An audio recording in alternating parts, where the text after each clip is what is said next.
ஒரு ஊரில் கமலா அப்படிங்கிற வயதான பெண்மணி வாழ்ந்துக்கிட்டு வந்தாங்களாம். அவங்களுக்கு ராமு அப்படிங்கிற மூத்த மகனும் சோமு அப்படிங்கிற இளைய மகனும் இருந்தாங்களாம். கமலா பெண்மணியும் 2 மகன்களையும் நல்லா படிக்க வச்சாங்களாம். இருவருக்குமே கல்யாண வயசு வந்துச்சான். முதல்ல ராமுக்கு ஒரு எளிமையான இடத்துல மாலா அப்படிங்கிற பெண்மணியை பார்த்து ராமுக்கு கமலா மனம் முடிச்சு வச்சாங்களாம். மாலாவோ குணத்தில் சிறந்த பெண்மணியாக இருந்தாங்களாம். சமையல் வேலையிலேருந்து யார் யாருக்கு என்ன பிடிக்கும்னு சமைக்கிறதுலேருந்து வீட்டில் இருக்க எல்லா வேலையும் மாலா ஒரு பெண்மணியாகவே பார்ப்பாங்களாம்மா. சோமுக்கும் ஒரு நல்ல வசதியான இடம் அமைஞ்சிச்சாம்மா. கமலாவும் அந்த வசதியான பெண்மணியாகவே சோமுக்கும் பார்த்து மனம் முடிச்சு வச்சுட்டாங்களாம். ஆனால் சோமுவோட மனைவியோ பணத்தில் சிறந்த அளவுக்கு குணத்தில் சிறந்து இல்லையாம்மா. அவங்க மாலாவை ஒரு வேலைக்காரி போல நடத்தினாங்களாம்.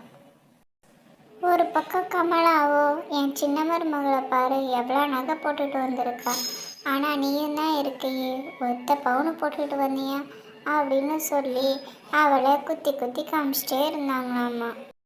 மாலாவும் இந்த வீட்டில் நமக்கு நம்ம புருஷன்தான் ஆறுதல்னு சொல்லி ராமுக்கிட்ட போய் கமலா சொன்னதையும் சோமு அவங்க மனைவி இவரை நடத்துகிறத பற்றியும் ராமுக்கிட்ட சொன்னாலாமா.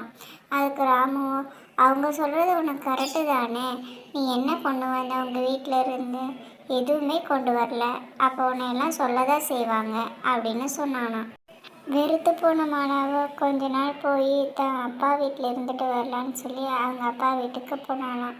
மாலாவை பார்த்து அவங்க அப்பாவோ, ஏப்பா மாப்பிள்ளை வரலையா அப்படின்னு கேட்டாராம். அதுக்கு மாலாவோ, பா நான் கொஞ்ச நாள் இங்கே இருந்துட்டு போகலான்னு வந்திருக்கேன், கொஞ்ச நாளில் போயிடுவேன் அப்படின்னு சொன்னாலாம். சரிம்மா இருந்துட்டு போ, உனக்கு எவ்வளோ நாள் இருக்கணும்னு தோணுதோ அவ்வளோ நாள் இருந்துட்டு போ அப்படின்னு சொன்னாராம்.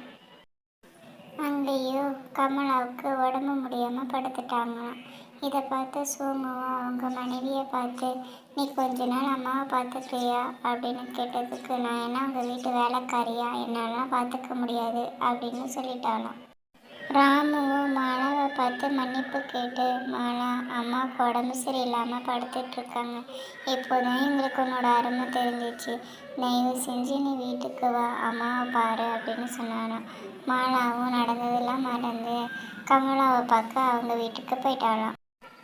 மாலாவோ கமலாவை பார்த்து தேவையானதெல்லாம் கேட்டு அவங்களுக்கு பணிவிடை செய்ய ஆரம்பித்தாங்களாம்மா. அவங்களுக்கும் கொஞ்சம் கொஞ்சமாக ரெக்கவர் ஆக ஆரம்பித்தாங்களாம்மா. தேவையான சாப்பாடு சமைச்சு கொடுக்குறது, மருந்து மாத்திரைகளை டைமுக்கு கொடுக்குறது அப்படின்னு கொடுத்து கமலாவையும் நல்லா தேத்தி விட்டுட்டாங்களாம்மா. அப்போ தான் கமலாவுக்கு மாலாவோட அருமை புரிஞ்சிச்சாம்மா. உடம்பு சரியான கமலாவை மாலாவை பார்த்து, மாலா நீ என்னை மன்னிச்சிடு, நான் உன்னை ரொம்ப கஷ்டப்படுத்திட்டேன் அப்படின்னு சொல்லி மன்னிப்பு கேட்டாங்களாம்மா.